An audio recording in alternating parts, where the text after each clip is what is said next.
cordial bienvenue à tout un chacun.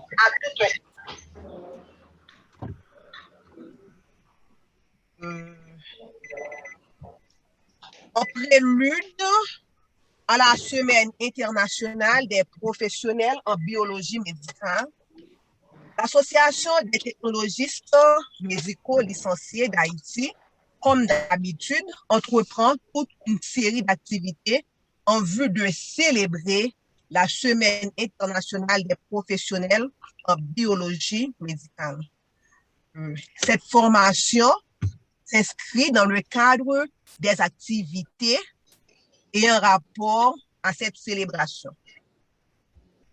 Comme vous le savez tous, la Semaine internationale des professionnels en biologie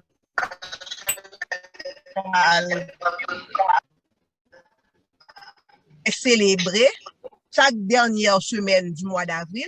Donc, cette année, la semaine sera célébrée du 26 au 30 avril. Et tout au long du mois d'avril, vous aurez à suivre avec nous ou à participer avec nous dans les différentes activités de l'association. Chaque vendredi, à partir de 11 heures, on aura des sessions de formation comme aujourd'hui. Et à partir du 26 avril, lors de la semaine internationale, on aura des sessions de formation chaque jour à partir de 11 heures. Déjà, je vais céder la parole à notre présentateur, Mathendrick Adolphe. Une fois de plus, je vous souhaite la bienvenue et déjà, je vous souhaite bonne participation. Merci. Pour les consignes, je vous demande de fermer votre micro et si toutefois vous avez des questions, vous pouvez lever la main et on les prendra après la présentation. Merci et bonne participation une fois de plus à tout et chacun. Mathendrick, vous avez la parole. Merci Betty, merci tout le monde. Et bon, moi c'est Mathendrick Adolphe, je suis technologiste médical et en termes de background, et je suis technologiste médical de formation. J'ai été à l'école de technologie médicale de la faculté de médecine. Et en termes d'expérience de travail, donc j'ai commencé ma carrière à l'hôpital général, au laboratoire de l'hôpital général. C'était en 2006. Quelques mois plus tard, et j'ai eu la chance de rejoindre DASH comme coordinateur de réseau de laboratoire. Donc, 2 ans après, j'ai travaillé pour PSI comme consultant dans un programme de testing en VIH. J'ai commencé à travailler à Gestion en 2008. Donc, c'est à Gestion où j'ai passé pratiquement ma carrière a commencé à vraiment grandir à Gestion. Donc, j'ai passé pratiquement 8 ans à Gestion de 2008 et j'ai resté en août 2016 pour rejoindre l'USAID et où je travaille actuellement depuis août 2016 comme conseiller en implémentation des programmes de santé et je suis également le point de contact pour tout ce qui a rapport et pour le laboratoire. Maintenant, je dois vous remercier car votre présence et en ce moment, ça témoigne l'intérêt que vous portez aux questions de laboratoire. Et cette présentation, ça va tourner autour du système de laboratoire et en Haïti. Nous allons voir quels sont les éléments qui constituent le système de laboratoire en Haïti. Nous allons aussi faire des observations, des constats, et regarder les perspectives et quelles sont les opportunités qui existent pour les technologies médicaux existants et travaillant en Haïti.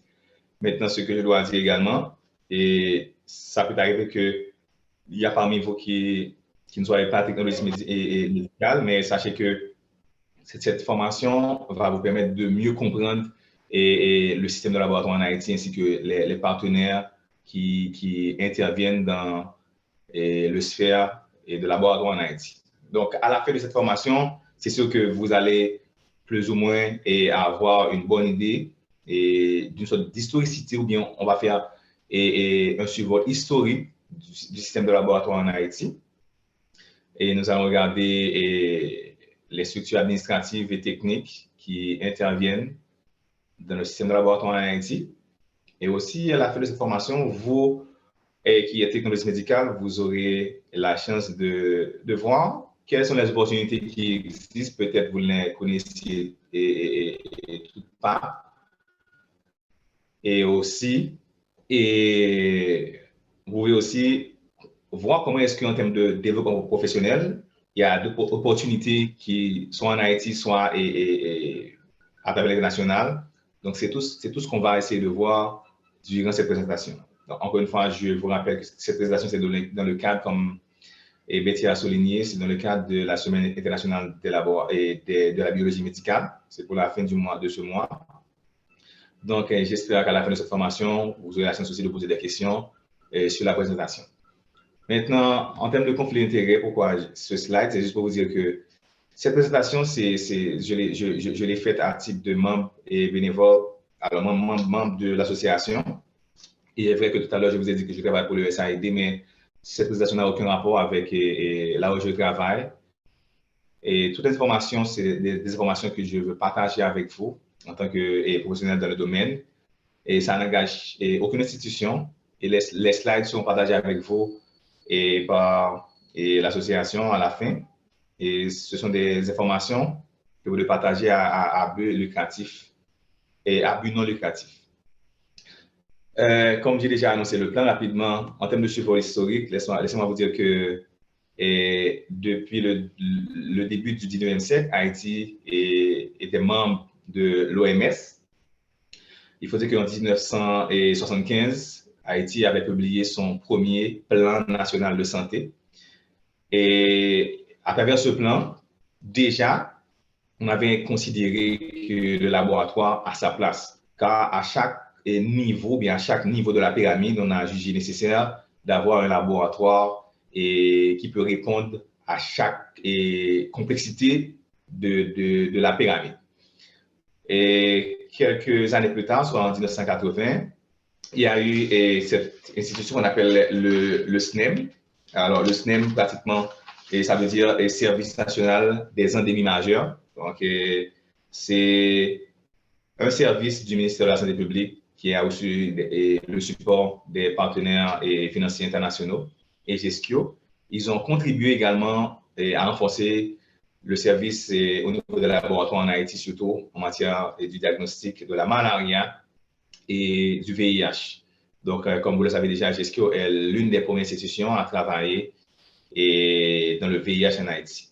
Et 10 ans plus tard, en 1990, avec le support de la Banque mondiale et International Development et Association de développement international, il y a un support qui a été apporté avec le pays pour renforcer le laboratoire de contrôle de la tuberculose. Et Sanatorium avait reçu également un grand support de la Banque mondiale pour la lutte contre la tuberculose. Toujours ce survol historique pour vous mettre dans l'ambiance comment est-ce que le laboratoire a été au centre de toutes les activités de santé depuis le 19e siècle.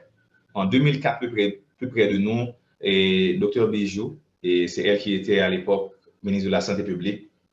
Et son équipe a travaillé pour sortir le plan stratégique national pour la réforme du secteur de la santé. C'est un document très stratégique et aujourd'hui, si nous avons pu avoir le laboratoire national, il faut dire que c'est grâce à ce document qui avait prévu dans ses actes d'intervention d'inscrire le renforcement et le développement des installations de santé.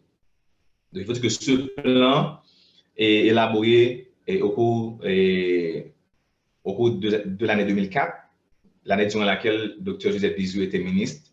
C'est ce plan qui avait fait un plaidoyer pour la création officielle du laboratoire national. Donc, le laboratoire national qui, finalement, a été inauguré en février 2006.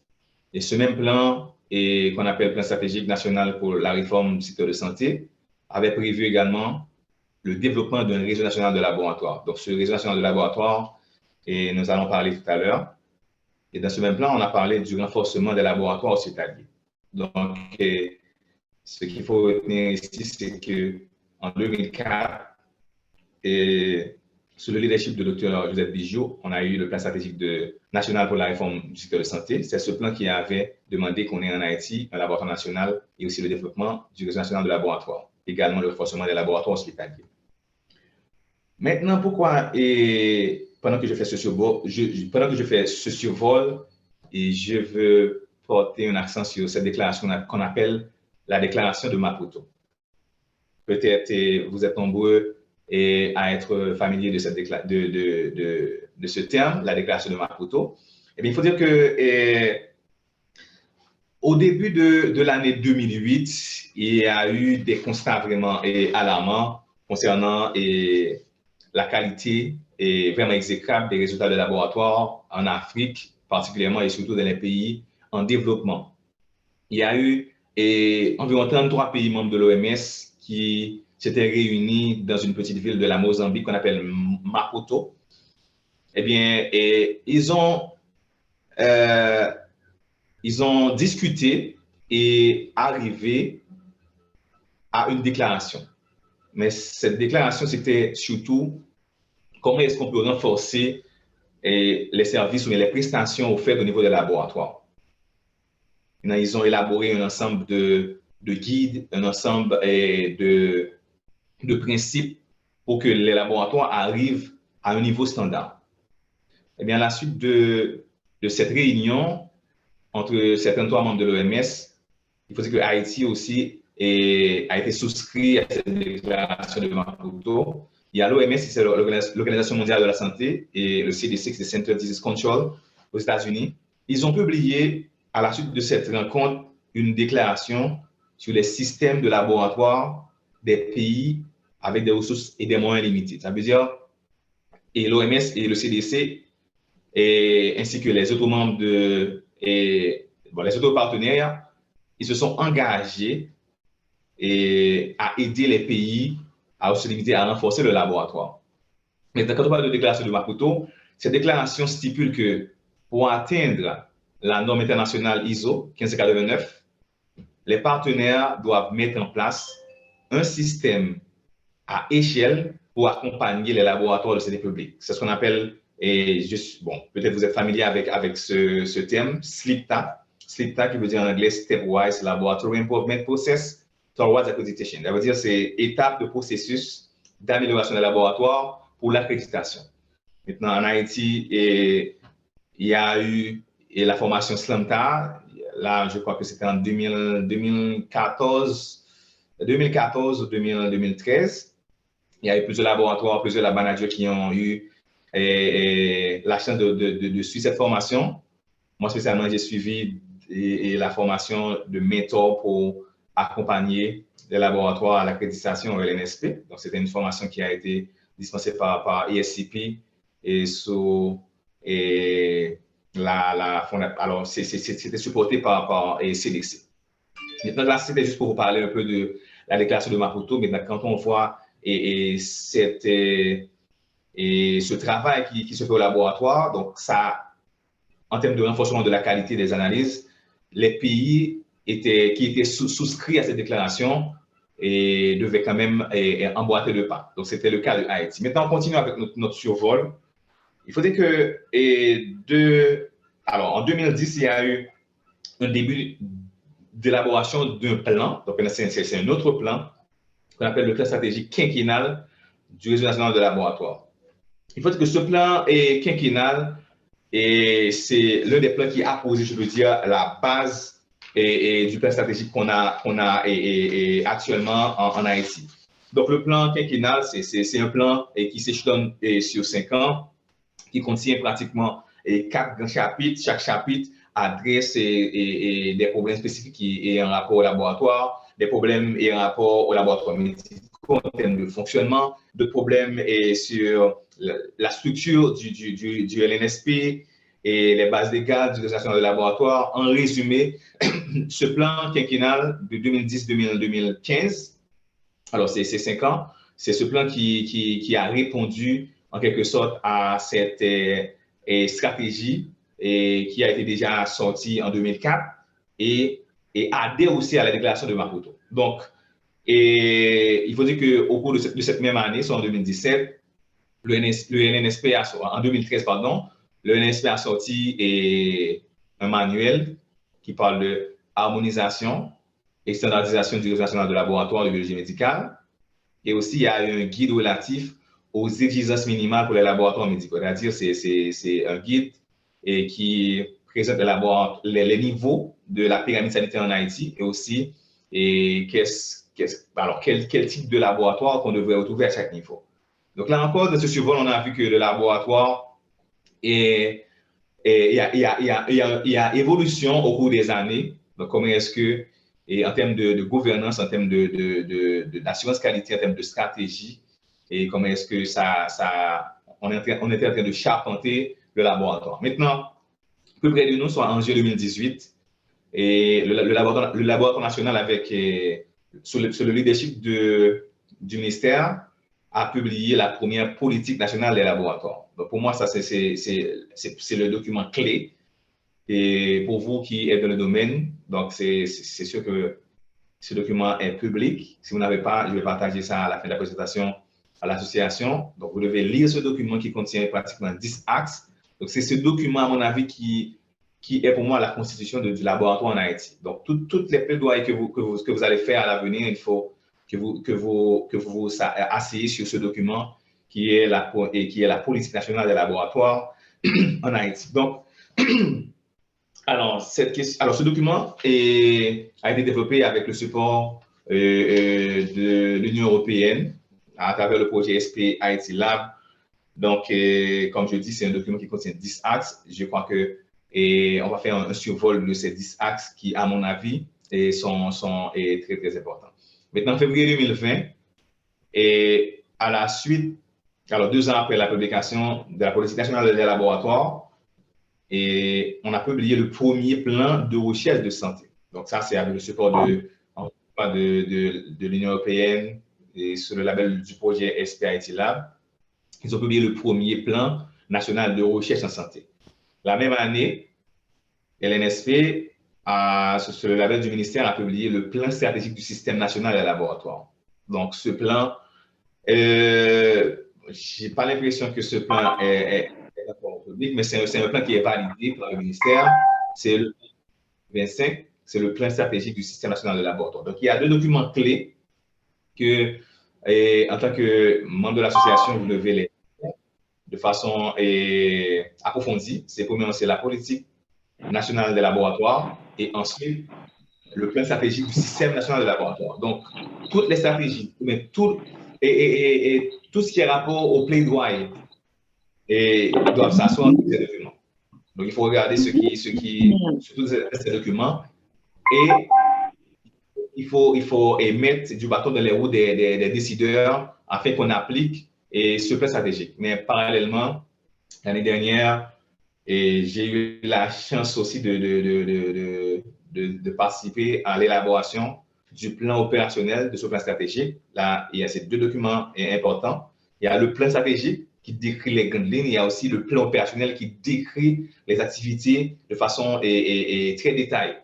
Donc, je sais que ce plan opérationnel est en cours d'élaboration et il y a plusieurs bailleurs qui supportent les opérations de ce plan, tels que CDC, USAID, Banque mondiale et Fonds mondial. Donc, c'est un plan opérationnel qui, jusqu'à présent, n'a pas encore estimé le coût, par exemple, sur 5 ans, combien ça va coûter. Mais je sais qu'il y a déjà une partie de ce plan qui est financée par l'actuel grant de Fonds mondial qui est géré par UGP. Donc, UGP, c'est pratiquement UGP qui va supporter l'NSP à mettre en application une partie de ce plan opérationnel qui est déjà en cours. Maintenant, on a parlé de politique nationale de laboratoire. Juste pour un petit rappel, c'est quoi? On dit que c'est l'ensemble des stratégies retenues par le gouvernement d'Haïti pour améliorer les services de laboratoires médicaux dans le pays. Donc, pourquoi c'est important? Parce que c'est le plan national qui définit ce que le pays a comme vision. Donc, vous, en tant que membre de l'association, ATML, l'association, doit bien comprendre ce qui est dans ce plan quand il s'agit de faire des plaidoyers. Maintenant, c'est le document qui étale la vision, la mission, les valeurs, les principes fondamentaux et aussi les axes stratégiques d'intervention et la mise de la politique nationale des laboratoires. C'est, comme je vous dis, c'est un document phare, donc il faut bien lire le document pour comprendre où est-ce que le gouvernement du pays ou bien où est-ce que le ministère veut aller avec le laboratoire en Haïti. Maintenant, j'ai eu la chance aussi de faire un résumé pour vous des 10 axes stratégiques de ce plan national de laboratoire. L'axe 1 parle de l'organisation, la gestion et la disposition légale et le matériel à laboratoire. Il faut dire que dans le plan opérationnel, ce axe est bien détaillé. Donc, il y a cette question des lois, les lois sur la création et des laboratoires privés. Il y a la réforme en termes des titres et pour les technologistes, pour les biologistes, les phlebotomistes. Donc, c'est un document vraiment intéressant. Donc, je sais que l'NSP avance très bien avec l'élaboration du plan opérationnel. Maintenant, pour le deuxième axe, ça parle de l'élaboration et l'application et des normes de laboratoire. Et il y a beaucoup de choses très intéressantes que j'ai vues dans ce document. J'espère que on va les appliquer. Et c'est la raison pour laquelle je demande au comité directeur de l'association et de planifier une rencontre avec le laboratoire national pour au moins avoir une idée de ce plan, alors ce qui est à venir. Donc, à mon avis, et à titre d'association et dans votre but de plaidoyer, vous devez être au courant de ce qui est dans ce plan et qu'est-ce qui va se faire, qu'est-ce qui est financé, qu'est-ce qui n'est pas encore financé. Donc, ça, c'est votre rôle et en tant qu'association de faire la pression sur les institutions pour savoir qu'est-ce qui se fait et comment est-ce que vous pouvez vous-même booster l'avancement de ces choses. Maintenant, il y a l'axe 3 qui parle des ressources humaines. Il y a plein de choses qui est dans ce axe, question de renforcer les laboratoires au niveau départemental et ensuite renforcer aussi la compétence en termes de formation continue, les professionnels de laboratoire avec d'autres formations avancées comme des diplômes d'études supérieures en management et des programmes de master, de doctorat, etc. Et puis l'axe 4 qui s'articule autour du renforcement du système d'assurance contrôle de qualité. Il y a plein de choses qui rentrent dans cet axe, telles que embaucher des technologistes médicaux pour faire le contrôle de qualité au niveau des départements, en plus des TD. Et il y a aussi le renforcement de la section évaluation externe de qualité au LNSP. Il y a plein de choses très intéressantes sur cet axe. L'axe 5 qui parle de l'amélioration du système d'approvisionnement réactif consommable de laboratoire. Comme vous le savez, jusqu'à présent, en Haïti, c'est grâce à USAID, à travers PSM, on est arrivé à voir ce qu'on appelle la gestion de la chaîne d'approvisionnement. Mais au niveau national, il n'y a pas ce qu'on appelle un système d'approvisionnement national qui est géré par le ministère. Donc, tout ça, c'est dans le plan et qui est prévu. Alors, tout ça est prévu dans le plan. Maintenant, pour l'axe 6, ça concerne l'amélioration du système d'approvisionnement en réactifs et consommables. Et puis l'axe 8, c'est gestion des informations de laboratoire, qui est un point très important en termes de système d'information de laboratoire. Et jusqu'à présent, on sait dans le temps, il y avait OpenELIS qui a été élaboré par iTech et supporté par CDC. Maintenant, il y a quelques années depuis que ce système qu'on appelle OpenELIS n'est plus opérationnel. Maintenant, on a besoin en Haïti d'avoir un système qui relie les informations au niveau du laboratoire, des informations par rapport aux tests, et à la base de ce qu'on appelle IMR pour la clinique, et aussi les informations logistiques sont reliées ensemble. Excusez-moi.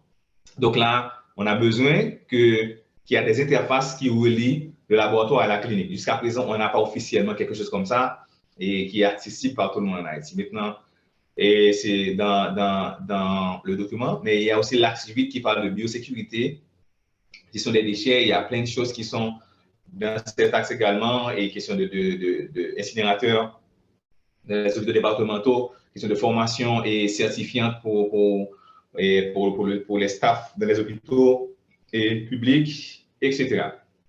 Il y a aussi un axe 9, l'axe 9 qui parle de promotion de la recherche. Comme vous le savez, l'année dernière, il y a eu la publication de la politique nationale de recherche en santé. Donc là, c'est prévu aussi la promotion de la recherche en biologie et la santé. Et puis enfin, l'axe 10 qui parle de financement et partenariat du secteur de laboratoire.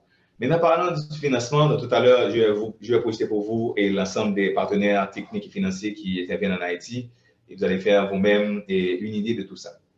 Là, c'est les 10 actes stratégiques du plan que vous devez lire. Donc, qu'est-ce qui est décrit dans chaque acte stratégique. Donc, c'est à titre d'information, je voulais partager ça avec vous.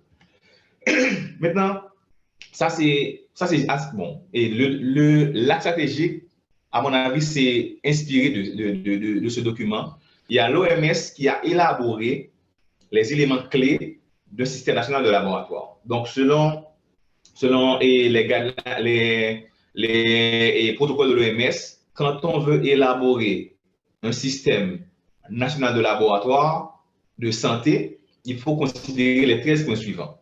Il y a la considération financière, donc il va financer quoi? Il y a les cadres réglementaires, donc les lois, les règles et les principes, etc., les normes. Il y a l'organisation du système de laboratoire, comment c'est organisé en termes d'échelon et niveau de laboratoire. Il y a les normes aussi pour le laboratoire jusqu'à présent en Haïti. Donc, pour moi, c'est pas officiel. On n'a pas la norme officielle. Donc, pour moi, le laboratoire national doit dire officiellement via un arrêté ou bien via une note officielle que désormais, Haïti adopte la norme ISO 1599 comme norme nationale. Donc, officieusement, c'est cette norme qui est applicable, mais dans d'autres pays et d'Afrique, ce que j'ai vu, ils ont sorti des décrets pour dire que officiellement, les laboratoires du pays doivent suivre la norme ISO 1549 qui parle de compétences et qualité au laboratoire. Mais, et comme je vous ai dit, jusqu'à présent, ce n'est pas officiel. Il n'y a pas une note officielle qui est sortie quelque part pour dire qu'en Haïti, nous adoptons comme norme de laboratoire la norme ISO 1549. Encore une fois, c'est un point de plaidoyer pour l'association de savoir donc quelle est la norme qui est retenue comme la norme nationale. Ou bien est-ce que nous allons nous inspirer de la norme ISO 1549 pour avoir notre norme nationale de laboratoire. Donc ça, c'est encore des points de plaidoyer.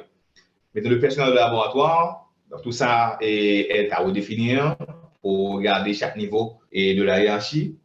Ensuite, système de gestion de la qualité et infrastructure de laboratoire, entretien du matériel qui va des équipements, gestion de la chaîne d'approvisionnement, sécurité des laboratoires et gestion des déchets, système de gestion et des informations, recherche et développement. Alors, comme vous pouvez remarquer, ça, c'est le plan de l'OMS, mais c'est pratiquement de ce plan que le NSP s'est inspiré pour produire ce qu'on appelle la politique nationale des laboratoires. Donc, on peut remarquer que notre politique nationale, c'est pratiquement compliant avec ce que l'OMS demande et quand on veut établir un système national de laboratoire. Donc, sur ce point, on peut dire que notre document est standard.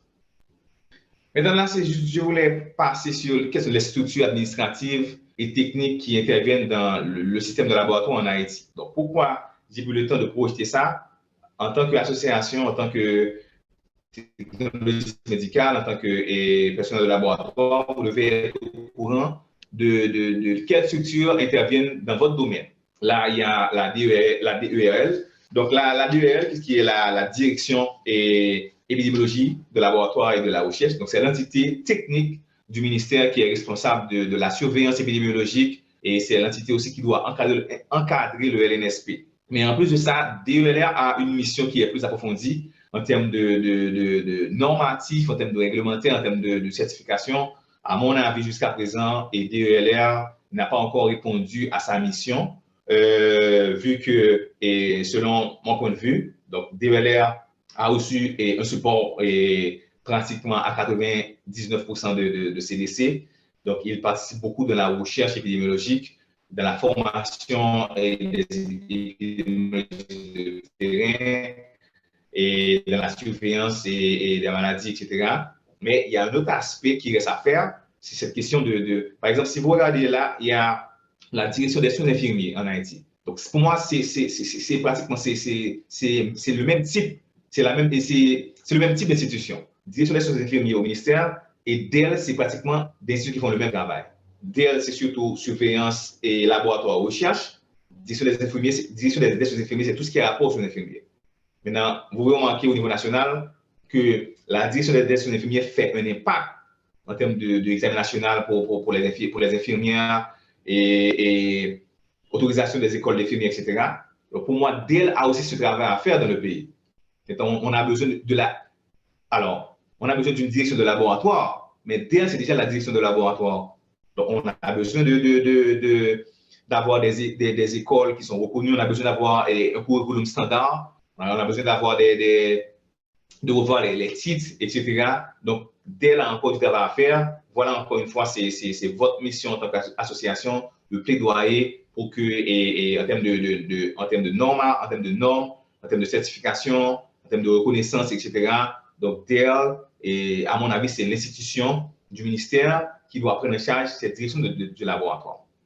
Maintenant, il y a le LNSP, comme vous le savez déjà, c'est un laboratoire de référence. Le LNSP, c'est un laboratoire de référence. Donc, le LNSP n'a pas ce chapeau de faire des normes. Donc, si vous allez regarder dans le décret qui est sorti par le ministère qui a parlé de l'NSP, donc c'est surtout un laboratoire de référence et pour les maladies qui peuvent peut-être pas être diagnostiquées par d'autres laboratoires cliniques dans le pays. Vous pouvez remarquer ça avec COVID et avec question de charge virale pour les patients et sur antirétroviraux. L'NSP, c'est un laboratoire de référence. Et il y a deux choses, ou bien on renforce la capacité de l'NSP et à travers une direction et de laboratoire, ou bien on continue à renforcer le DELR. Ça, c'est très important. Pour moi, ces deux institutions ont un rôle à jouer pour redynamiser le système de laboratoire en Haïti. Maintenant, autre structure administrative, il y a le réseau national de laboratoire. Quand on parle du réseau national de laboratoire, laissez-moi vous dire que c'est un regroupement à tous les échelles, ou bien à tous les niveaux de la pyramide, de laboratoires privés, de laboratoires publics, et qui ont pour mission de supporter le ministère dans le diagnostic. Et actuellement, il y a, si je prends gestion comme réseau, PIS comme réseau, et d'autres laboratoires privés, ainsi que des partenaires qui implémentent des projets de santé. Donc, ces partenaires supportent aussi des laboratoires tels que World Vision et UNDP, Santé, etc. Donc, c'est tout ça qui forme le réseau national de laboratoire qui est chapeauté par le NNSP. C'est ce qu'on appelle le réseau national de laboratoire. Et il y a un plan aussi pour renforcer ce réseau national de laboratoire. Il y a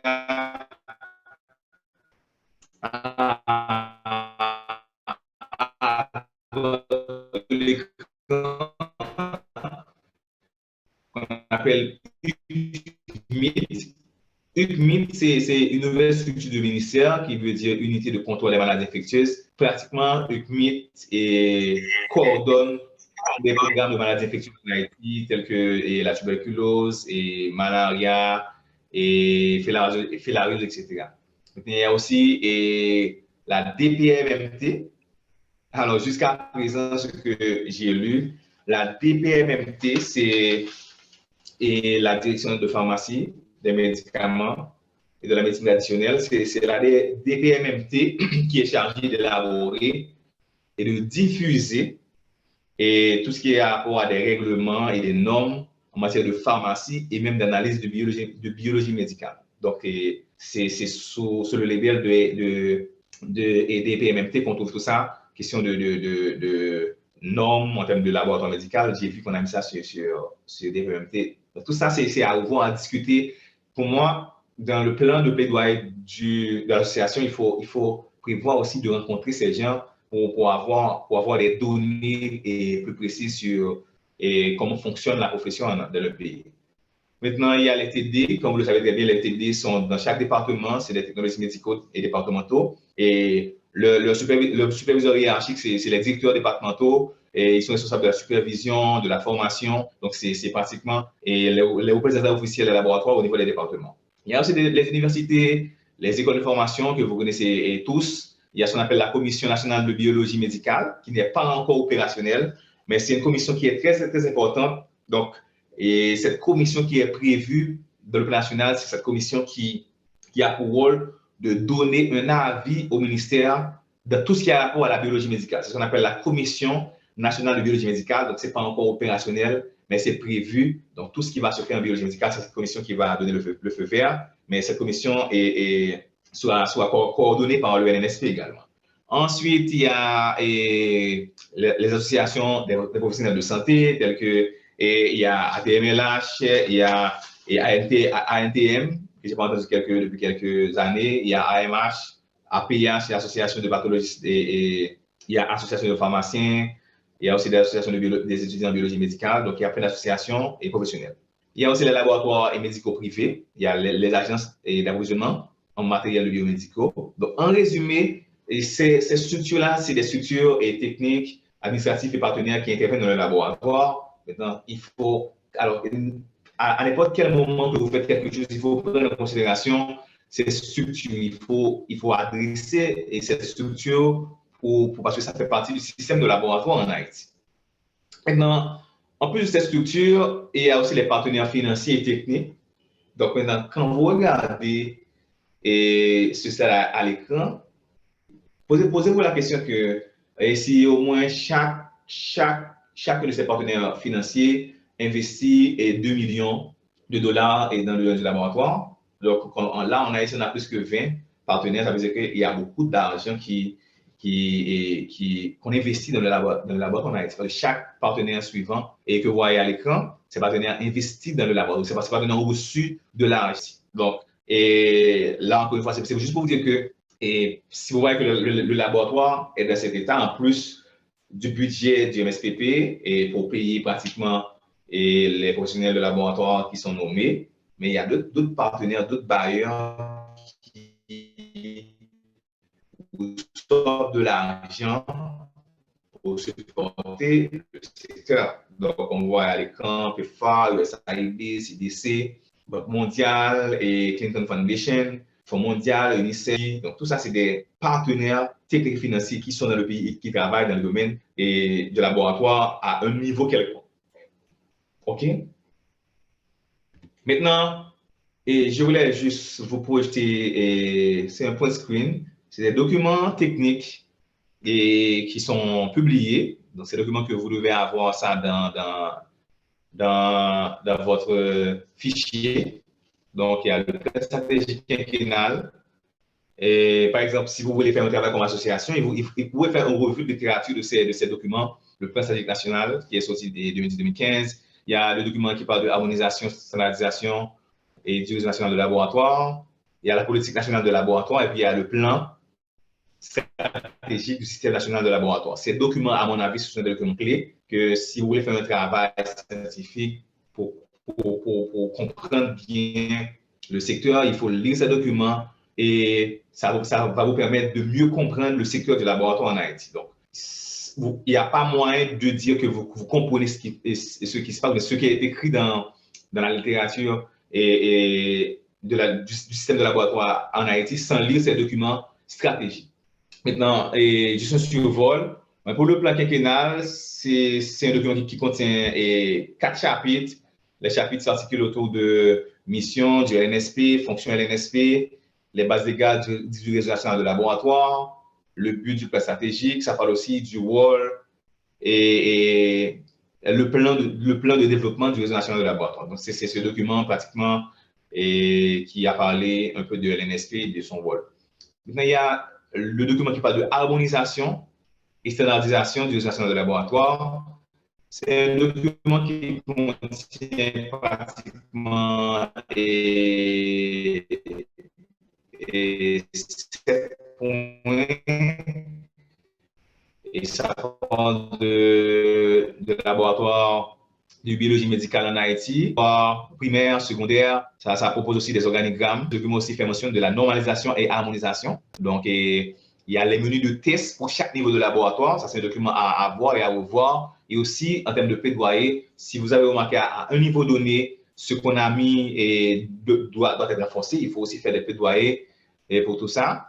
Et ça parle aussi de l'implémentation du système de management de qualité à tous les niveaux. Donc, c'est un document stratégique qui est sorti depuis 2013 Donc, comme je vous recommande, il faut lire ça et produire des travaux approfondis. Et il y a aussi le document qui parle de politique nationale de laboratoire. Comme je vous ai dit, c'est un document qui présente pratiquement les 10 grands axes du laboratoire en Haïti. Donc, c'est un document à lire en profondeur. Et puis, il y a le document qui est le plus récent, c'est le plan stratégique du système national de laboratoire. C'est ce document qui contient les 10 axes dont je vous ai parlé tout à l'heure. Donc, c'est un document qui devait être public. À mon avis, ce document a été supporté par la Fondation Mérieux et l'Union européenne. Donc, c'est ce document actuellement qui décrit, je veux dire, l'organisation et la gestion des laboratoires en Haïti. Et voilà. Maintenant, pour les observations et constats et votre rôle en tant que professionnel de laboratoire en Haïti, jusqu'à présent, en termes de normes, donc il y a un travail qui est fait. Il y a beaucoup de ces documents déjà bien élaborés. Maintenant, à notre niveau, c'est l'implémentation qui doit se faire. Mais ce que, en tant qu'association, il faut regarder, c'est il faut qu'on arrive à ce qu'on appelle la standardisation des curriculums de formation en Haïti. Maintenant, et pour la faculté de médecine et l'école de biologie, il y a un curriculum qui est bien élaboré sur 4 ans. Donc, et ça, c'est évident que les étudiants qui sont en biologie médicale, à la fin de leur cursus, donc ils auront une licence ou bien un bachelor. Donc, ça, c'est un bachelor, c'est au niveau international, c'est Bac plus 4. Donc, c'est vraiment intéressant que ces étudiants, à la fin de leur cursus, donc, ils sont prêts à rentrer dans le programme de master sans problème. Maintenant, il y a des programmes qui sont encore 2 ans. Donc, dans le système international, on parle de associate degree. Donc, après 2 ans d'études, quelqu'un qui a fait 2 ans, et pour entrer dans ce programme de bachelor, dans ce programme de licence, doit encore subir une formation de 2 ans. Donc, au niveau international, il y a ce qu'on appelle licence, master, doctorat. Donc, pratiquement, on recommande Bac plus 4, c'est une formation minimum 45 crédits, 4 ans jusqu'à 5 ans. Et puis, il y a la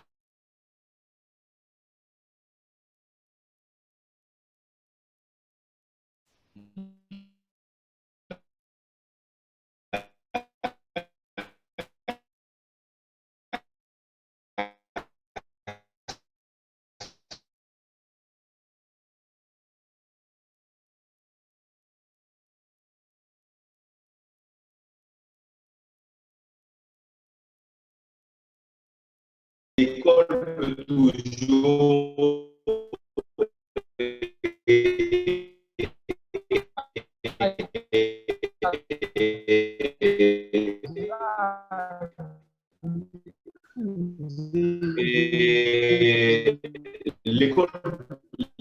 l'école peut toujours vous donner votre diplôme, mais au niveau pays, il faut qu'il y ait un examen de certification nationale et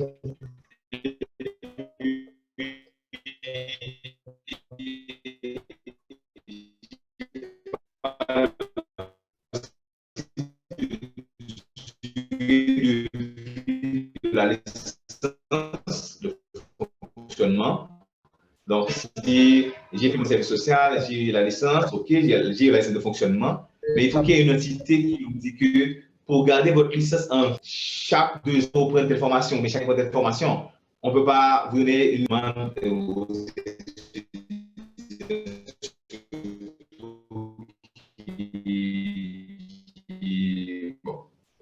Est-ce que ça ne doit pas être obligatoire? Encore, ça c'est à revoir. Est-ce que c'est seulement pour les étudiants qui ont fait la biologie?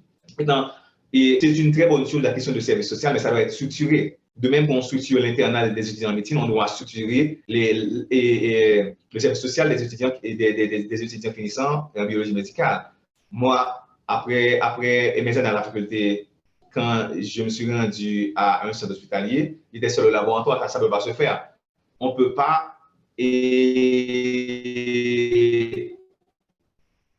on peut pas charger un étudiant finissant à faire des tests pour les jeunes d'une communauté. Donc ça, vous dire qu'il y a vraiment une sorte de laxisme au niveau national. Donc à mon avis, il faut restructurer le service social. Donc comme on fait pour l'internat, comme on fait pour les stages à l'hôpital général, on doit avoir des moniteurs de stage, etc. Au niveau départemental, on doit avoir quelqu'un qui doit restructurer le service social. Et à la fin, il faut que l'étudiant ait des notes, tout ça, le certificat. C'est comme, c'est à la fin, et alors c'est comme on fait dans d'autres pays, et c'est comme des rotations, voilà, et comme des rotations. Après chaque service, il faut avoir des notes, il faut avoir des... C'est comme on fait pour des stages à l'hôpital général. Pour moi, le service social, c'est comme une année qu'on fait juste pour avoir la licence, mais en termes de documentation, par exemple, si vous avez fait 4 ans à la faculté en biologie, le service social doit être une année comme une 5e année, parce que c'est une année de formation, où vous avez des thèses, vous avez des exposés, tout ça. Donc, pour moi, il faut faire un plaidoyer pour restructurer le service social. Je ne sais pas à quel niveau, bon, c'est au niveau du DRH, bien sûr, il faut se battre pour que cette année soit bien structurée, n'est pas une année où vous allez dans une province, vous faites une année comme ça, vous perdez votre temps pour rien. Donc, à mon avis, c'est à vous de faire ce plaidoyer. Je ne sais pas si on a déjà soulevé cette question, mais pour moi, je pense que c'est une année qu'il faut structurer. Donc, ça peut être rentré dans votre dossier et de professionnel. Et ensuite, les conditions d'homologation de technologies médicaux formés à l'étranger. Donc, ça aussi, ça doit se faire. Donc, s'il y a quelqu'un qui était formé à l'étranger, donc, quelles sont les conditions? Et parce que là, on a fait ça pour les médecins, on a fait ça pour les pharmaciens, on a fait ça pour les infirmiers formés à l'étranger. Mais dans le cas des technologies médicaux, il faut aussi qu'on établisse tout ça comme des critères. Et puis, il faut continuer à se battre pour l'établissement de l'ordre de technologies médicales en Haïti. C'est l'ordre qui va supporter les associations à faire ce travail. On a besoin d'une instance de certification. Donc là, encore une fois, DELR, à mon avis, si DELR est renforcé, côté normatif, on doit avoir une section de certification. Parce que DELR aussi a un côté formatif, a un côté académique. Pour moi, il faudrait renforcer DELR. Parce que ce que je pense, si on prend les choses du laboratoire, on va les mettre à d'autres ministères, à d'autres directions du ministère, c'est sûr que ces points-là sont négligés. Il faut renforcer la DELR au niveau personnel et formation afin que d'autres sections, afin que d'autres activités puissent se faire en Haïti, telles que certification, des laboratoires. Et par exemple, si quelqu'un veut ouvrir un nouvel laboratoire, donc quels sont les critères? Donc ça pour moi, dès les institutions qui est incontournable pour faire ce travail. Et enfin, il y a les partenariats internationaux. Par exemple, en tant qu'association, il y a des associations internationales. Il y a ISCP, il y a AMT, il y a d'autres associations. Il faut chercher, il faut développer cette question de networking et réseautage. Il faut chercher pour voir quel type de partenariat, comme vous avez avec CLMA. Donc, pour moi, le partenariat avec CMLC, ce n'est pas utilisé assez. Donc, et voilà pourquoi c'est intéressant que les membres de l'association puissent renforcer leur capacité de communication, apprendre des langues étrangères comme l'anglais, l'espagnol. Il faut essayer de faire. Et bon, il y avoir aussi des membres qui sont à l'étranger juste pour faire des contacts. Donc, ça peut vous permettre d'obtenir des stages, de formation, etc. Et je vois que l'heure avance. Je vais terminer dans un instant. Maintenant, il faut fournir des services précis et efficaces. Donc, ça, c'est le rôle de tous ceux qui travaillent au laboratoire. Maintenant, sachez que vous devez être au courant des tendances actuelles et futures pour perfectionner vos compétences. Maintenant, le laboratoire, c'est un domaine qui avance à grands pas. Et en anglais, on appelle ça train. Emerging trend, c'est tendance actuelle et tendance émergente. Il y a des tendances qui émergent en laboratoire. Maintenant, il y a ce qu'on appelle les POCT. Donc, on travaille à rendre plus rapide les résultats de laboratoire. Il y a par exemple, si vous allez sur le site EMT, on donne des spécialisations sur POCT. comme c'est des petites machines de laboratoire, on a besoin des gens qui sont comme un laboratoire, qui sont capables de les utiliser, qui sont spécialistes en ça. Donc, il faut aller pour voir sur Internet quels sont ce qu'on appelle emerging trends, quelles sont les tendances émergentes dans le domaine du laboratoire. Qu'est-ce que vous devez faire pour rester au pas avec la technologie et le laboratoire. Donc, tout ça, c'est le rôle de l'association aussi d'aider les membres à se mettre au diapason avec ce qui se fait dans la profession. Et aussi, vous devez être capable de défendre les droits des professionnels de laboratoire. Il faut faire un plaidoyer constant pour un meilleur traitement dans le milieu de l'emploi. Maintenant, pour terminer avec cette question, vous devez vous assurer que vous faites un travail qui répond aux normes de qualité. Et il faut exiger la formation continue. Il faut plaidoyer pour une représentation nationale. Donc, on doit avoir des technologies médicaux à tous les niveaux de la pyramide. Maintenant, je dois vous dire que je suis fier de participer à beaucoup de choses. J'imagine que si je n'étais pas là, le laboratoire ne serait pas représenté. Donc, je comprends pourquoi il y a beaucoup de choses qui se font. On ne vous tient pas en compte, c'est parce qu'il n'y a pas des gens qui sont formés, qui sont au niveau de décision. C'est-à-dire, moi, je peux vous dire que j'ai compris pourquoi le laboratoire est à ce niveau. Alors, il n'y a pas 2 ans que j'ai compris ça. C'est-à-dire, dans les milieux où les décisions stratégiques se prennent, il n'y a pas des gens qui connaissent le domaine. Heureusement, durant les 2 dernières années, j'ai eu la chance de faire beaucoup de plaidoyer à tous les niveaux, donc pour que le laboratoire soit représenté à tous les niveaux de la pyramide sanitaire. Donc, ce combat doit être continué. Il faut renforcer la représentativité de la technologie médicale. Ensuite, il faut promouvoir aussi le respect et l'équité de genre. Donc, à tous les niveaux, on doit avoir des femmes. Donc, au ministère, dans toutes les directions, on doit avoir aussi des femmes. Donc, il faut faire l'équité de genre dans tout ça. Donc, il n'y a pas des postes qui sont des postes pour les hommes, des postes pour les femmes. Il faut même au niveau de l'association, de votre comité, il faut refléter ça. Votre comité, s'il n'y avait pas ça dans votre charte, il faut rentrer ça, parce que ça, c'est quelque chose qui est recommandé au niveau national et au niveau international. Donc, la représentativité des femmes, même au sein de votre comité, il faut prévoir, et ceci, ça doit être écrit dans votre charte, combien de femmes qu'il faut avoir dans le comité directeur de l'association.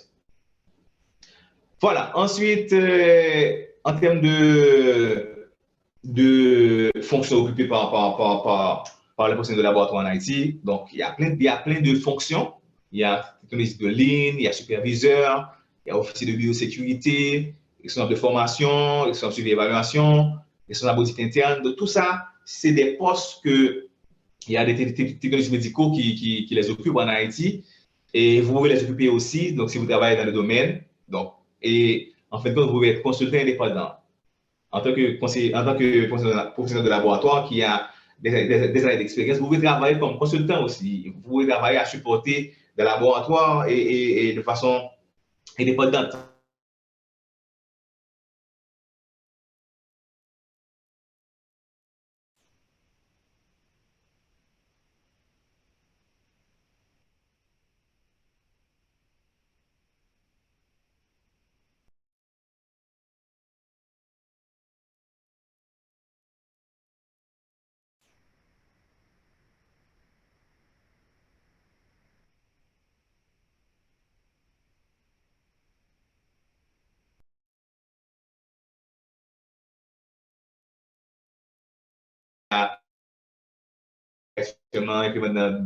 Dans tous les les hôpitaux qui ont des programmes de VIH, il y a CMMB, ISPD, ICP2, HealthWorks, PSM. Donc, toutes ces institutions, ils ont des personnes qui travaillent comme lab advisor, lab spécialiste, comme on dit lab advisor. Donc, il y a un lab spécialiste pour chacun de ces réseaux. Donc, ça encore, c'est des opportunités. De même pour les réseaux de CDC, il y a GESCO, CDS, CMMB, FOSREF, UGP. Il y a une personne qui est responsable des activités de laboratoire dans ces institutions. De même pour Fonds mondial, qui a ses partenaires et actuellement et All Vision pour VIH et TB. Il y a des postes pour le laboratoire de même que UNDP qui travaille aussi dans la malaria et UGP et UGP. Je crois qu'ils ont près de 4 personnes qui sont responsables pour les activités de laboratoire. Il y a d'autres possibilités aussi dans le pays et des possibilités de consultation ou bien d'emploi par OMS, UNICEF, UNOPS, Banque mondiale et CHAI, ICAP. Donc tout ça, c'est des institutions qui travaillent dans le domaine de laboratoire. Donc il y a aussi des laboratoires privés et comme je vous dis, il y a possibilité de consultation et pour les organisations internationales ou bien locales. Donc ça va dépendre de vous-même et qu'est-ce que vous avez comme préférence. Donc pour finir, et pour ceux qui veulent renforcer leurs compétences, bon, moi je peux vous dire sincèrement, bon, je suis quelqu'un qui me met toujours un défi. Donc, quelqu'un qui veut grandir professionnellement et doit se faire des challenges, vous devez vous donner des défis. Donc, des défis, et en tant que professionnel de laboratoire, vous devez être capable. Bon, si vous voulez vous challenge vous-même, il faut aller à un niveau. Par exemple, là, si vous avez des licence, si vous pouvez aller passer un examen international pour garder votre titre. Elle a dit vous travaillez en Haïti et aux États-Unis. Donc, si vous passez l'examen, c'est même pour les médecins qui ont passé l'examen américain qu'on appelle USMLE. Il y a SCP aussi qui a son examen de certification internationale. Donc, il y a des étapes différentes. Il y a plusieurs étapes pour s'inscrire, passer le test. Donc, il y a le site là qui est dans le lien que je vais partager avec vous. Vous pouvez aller sur le site pour regarder si vous qui êtes technologie médicale en Haïti, vous voulez avoir un titre international comme vous pouvez voir ESCP, MT, ESCP, MLS, vous pouvez aller passer l'examen. Bon, je ne sais pas si c'est online et l'examen, mais vous pouvez vous inscrire, je ne sais pas combien est-ce que vous passez l'examen. Donc, si vous passez l'examen, vous pouvez avoir un titre international. Si vous arrivez à laisser le pays pour aller travailler et quelque part d'autre, c'est sûr que vous serez certifié. Donc, il y a d'autres associations telles que American Medical International, et puis il y a la Société canadienne de sciences de laboratoire. Toutes ces institutions permettent d'avoir des certifications internationales. En résumé, c'est tout. Donc, merci. Je sais que c'était un petit peu long. Il y a 28 slides. Mais si vous avez des questions, c'est le moment de poser des questions parce que il y a Marc qui me fait signe et l'heure est arrivée. Merci beaucoup. Merci Matendri pour votre présentation. Je remercie aussi l'assistance. Je disais à Matendri que la prochaine fois, qu'il pourrait contacter le comité de l'association pour savoir ce qu'il fait déjà comme travail, ainsi cela nous permettra de gagner du temps lors de la présentation. Merci. Et à titre d'information, attendez, Matendri, à titre d'information, je dois vous dire que l'association détient déjà pas mal de ces documents dont vous parlez. Et ensuite, je crois que lors de la politique nationale de 2015, l'association avait participé. Donc, dans ce document, le nom d'Abdia fait figurer pour la TMLH. Et aussi, il y a d'autres membres de l'association qui ont participé. Et en ce qui concerne l'examen national de certification, l'association a déjà rencontré la direction de formation à cet effet et on avance à grands pas. Merci et je vais voir ce qu'il y a dans la partie chat. En tout cas, merci Betty pour ces mises à jour. Donc, je pense que c'est important et aussi d'avoir sur votre site quelque chose de hebdomadaire, de publier ce que vous faites dans les réunions, etc. C'est important de mettre des mises à jour sur votre site et les gens qui sont inscrits à votre site peuvent recevoir directement des alertes de votre site. Merci. OK, merci. Donc, on va voir ce qu'il y a dans la partie chat. Je vais lire. OK, il y a Myriel qui a dit, oh merci, m'activer. Il y a Daniel qui a dit à UNDH, bon, je crois que ce sont des remarques. À UNDH, la biologie, c'est sur 4 années aussi. Donc, je ne sais pas si Martin veut dire quelque chose. À partir de ce commentaire. Effectivement, j'ai pas fait mention de ça, mais encore c'est intéressant. Donc, de nos jours, les programmes de biologie médicale qui veulent offrir un bachelor aux étudiants, c'est pratiquement 4 ans, c'est le standard international. Oui, effectivement, Okay, UNDH a emboîté le pas. OK, merci. Donc, il y a quelqu'un qui a dit aussi, certainement la chauffiste, par définition, le service social n'est pas une année de formation, mais une année donnée à l'État du fait que ce dernier vous a formé gratuitement. La licence est Bac plus 3 ou Bac plus 4 dans le système français. C'est la licence Bac plus 3 qui donne accès au master. Et très bien. Et aussi dans le système canadien aussi, c'est Bac plus 3 qui donne accès au master. Ce sont des Yeah, commentaires. effectivement. OK. Oui, oui, eh bien, effectivement. Laissez-moi continuer. Mhm, OK. mhm. Il y a quelqu'un qui a dit, bien sûr, comme les médecins aussi, après leurs internats, ils font également le service social. Ce n'est pas une année de formation. La licence, c'est entre 3 et 8 ans d'études. Donc, ce OK. sont les mêmes choses. Donc, laisse-moi lire, Mathieu, que probablement, ce sont à peu près les mêmes choses et tu prendras la parole par la suite. Excusez-moi. Okay. Évidemment, quand les écoles privées n'ont plus besoin d'envoyer leurs étudiants en service social, quelqu'un a dit, c'est compère, salut Martin Drick, a terminé office, toujours. Les postes du comité sont des postes électifs et non nominatifs. C'est aux membres de savoir s'ils veulent voter des hommes ou des femmes. OK, donc je ne sais pas si vous pouvez donner un élément de réponse avant de lire les autres commentaires. OK. Alors, tout d'abord, pour les programmes, pour la durée des programmes, et de nos jours, les systèmes académiques et internationaux se basent sur des crédits. Et ça varie sur le système international, sur le système européen et le système américain. Donc, alors quelqu'un peut faire un bachelor, ça peut varier. Le système américain en 3 ans, 4 ans, ça peut même aller jusqu'à 5 ans. Mais il y a un nombre de crédits qui sont obligatoires. Il y a des cours qui sont des cours électifs, il y a des cours qui sont obligatoires.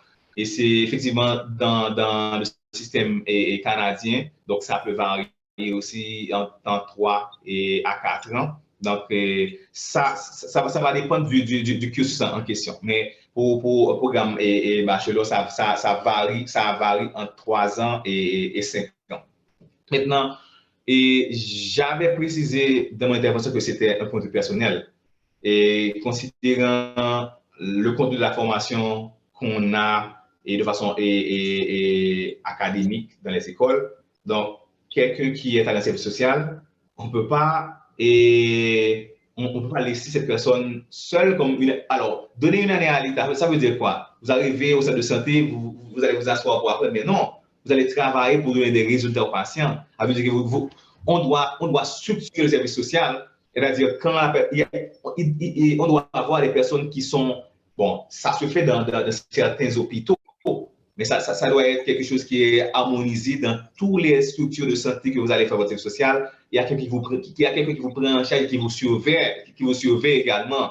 Donc, et pourquoi je demande qu'on restructure ça, c'est parce que je trouve que c'est une année qui et dans la majorité des cas ou bien des structures de santé que vous allez, on ne vous encadre pas. Donc, vous travaillez, c'est comme si quelqu'un qui avait déjà une expérience de travail. Voilà pourquoi moi, je crois que c'est quelque chose qu'il faut reconsidérer. Pas seulement dans l'école de l'État. Donc, non, c'est la santé. C'est la santé. Donc, il faut que tout soit harmonisé.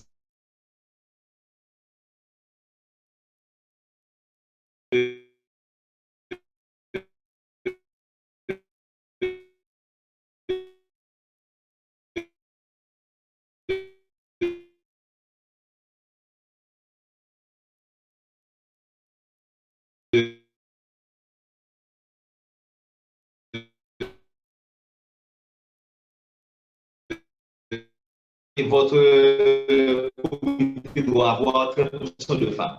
Ça, c'est des requirements. C'est des choses qui sont obligatoires qu'on recommande aux organisations. C'est pas que c'est électif, c'est nominatif. Donc, il faut encourager les femmes c'est des requirements, c'est des obligations qu'on fait aux institutions nationales et internationales. Merci.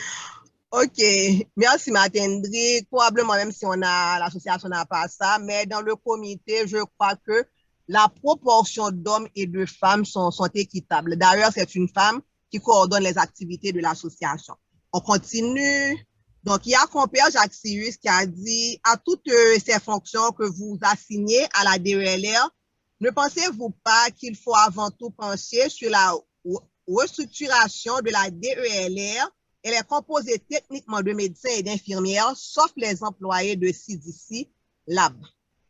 Donc, non, mais peut-être la personne n'était pas arrivée à temps. Donc, j'ai fait mention de ça. J'avais demandé qu'on renforce la DELR en personnel. J'avais dit ça en ressources techniques. Donc, la DELR peut jouer un rôle normatif, peut jouer un rôle côté certification. Mais j'avais mentionné exactement ça, que en plus du support à 99% de CDC, il faut qu'il y ait d'autres supports à DELR pour avoir d'autres personnels et afin de remplir cette fonction comme la direction des soins infirmiers le fait en Haïti. J'avais mentionné ça, peut-être la personne n'était pas arrivée à temps. OK, donc il y a Dorcelin Jean-Baptiste qui a dit j'aimerais avoir ce fichier, s'il vous plaît, Monsieur Adolphe. Pouvez-vous m'envoyer ça par mail tmdorcelin@commercial@gmail.com. Ensuite, il y a Daniel qui a dit OK, laissez-moi prendre quelques autres points, Mackendy, dans la même lignée. OK, il devrait avoir une section qui s'occupe du laboratoire avec les biologistes médicaux. Félicitations à toi, Mackendy, pour cette présentation. Merci pour cette présentation. Pour la formation continue, vous pensez à faire quoi? Donc, il y a ces deux questions. Pour la formation continue, vous pensez à faire quoi? Et ensuite, il devrait avoir une section qui s'occupe du laboratoire avec les biologistes médicaux. OK. Vous voulez intervenir? En termes de formation continue, et comme je vous ai dit, comme vous pouvez voir dans le plan national de laboratoire, dans les axes stratégiques, il y a un point au cours duquel l'NSP a pensé à renforcer les compétences, comme c'est d'avoir des cadres de formation avancée, d'avoir des cadres qui ont des diplômes supérieurs et diplômes d'études supérieures et des programmes de master, des programmes de doctorat. Donc, tout ça, c'est prévu dans le plan de l'NSP. Mais ce que j'avais... Alors, à chaque fois que je dis l'association doit faire, c'est pas que vous ne faites pas. Donc, c'est dans le cadre de la présentation que je fais ce rappel que l'association doit continuer à faire. Peut-être je dois dire le mot continuer. Et quand je dis l'association doit faire, le plaidoyer, c'est-à-dire c'est pas que l'association ne fait pas. Donc, c'est juste pour vous rappeler. Et une de votre mission, c'est de continuer à faire ça. Peut-être j'avais pas dit le mot continuer. Maintenant, quand vous regardez tous cette panoplie d'acteurs qui interviennent comme acteurs financiers et techniques, maintenant, il faut faire des plaidoyers pour demander, par exemple, si on peut avoir des bourses de formation et pour des programmes de master, pour des programmes... Ces partenaires techniques, ils ont de l'argent. Donc, laboratoire capacity building, ça pas seulement consister à les tests, etc. Il faut former des gens capables de travailler à n'importe quel niveau de la pyramide sanitaire. Donc là, les plaidoyers doivent se faire à tous les niveaux pour qu'on investisse aussi dans la formation et dans le renforcement des cadres également. Okay. Par exemple, on peut avoir un partenaire qui supporte soit la faculté de soit un laboratoire et une université privée à avoir un programme de master. On peut avoir des universités étrangères qui veulent avoir des partenariats, des programmes de formation avancée à moins de coût. Donc, mais tout ça, il faut qu'on ait des gens qui les demandent. Il faut faire la pression sur les décideurs pour pouvoir avoir tout ça. Merci. Malheureusement, on va s'arrêter là. Donc, pour les questions non répondues, j'invite, alors l'association invite les personnes à contacter le site pour les réponses. Donc, les questions qui ne sont pas répondues ici, à cette session de formation ou après cette présentation, auront répondu un petit peu plus tard sur le site. Vous aurez vos réponses, bien sûr, sur le site de l'association. L'association remercie tout un chacun d'avoir pris son temps d'assister avec nous à cette représentation et elle espère que vous serez toujours avec elle et au cours des autres présentations à venir. Donc, la plus prochaine rencontre est prévue pour vendredi prochain avec notre deuxième présentation. Ainsi, au nom de l'association, je vous remercie une fois de plus. Merci à Martin Brick d'avoir facilité cette session de formation. Merci, Betty.